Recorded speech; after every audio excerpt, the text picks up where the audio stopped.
சங்கீதம் 14.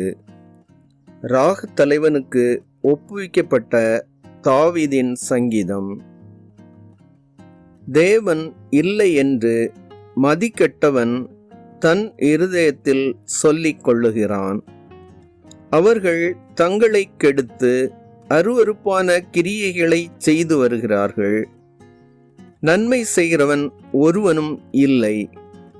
தேவனை தேடுகிற உணர்வுள்ளவன் உண்டோ என்று பார்க்க கர்த்தர் பரலோகத்திலிருந்து மனுபுத்திரரை கண்ணோக்கினார்.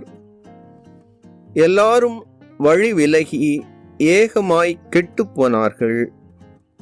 நன்மை செய்கிறவன் இல்லை, ஒருவனாகிலும் இல்லை. அக்கிரமக்காரரில் ஒருவனுக்கும் அறிவு இல்லையோ? அப்பத்தை பட்சிக்கிறது போல என் ஜனத்தை பட்சிக்கிறார்களே. அவர்கள் கர்த்தரை தொழுது கொள்ளுகிறதில்லை. அங்கே அவர்கள் மிகவும் பயந்தார்கள். தேவன் நீதிமானுடைய சந்ததியோடே இருக்கிறாரே. சிறுமைப்பட்டவனுக்கு கர்த்தர் அடைக்கலமாயிருக்கிறார் என்று சொல்லி நீங்கள் அவனுடைய ஆலோசனையை அலட்சியம் பண்ணினீர்கள்.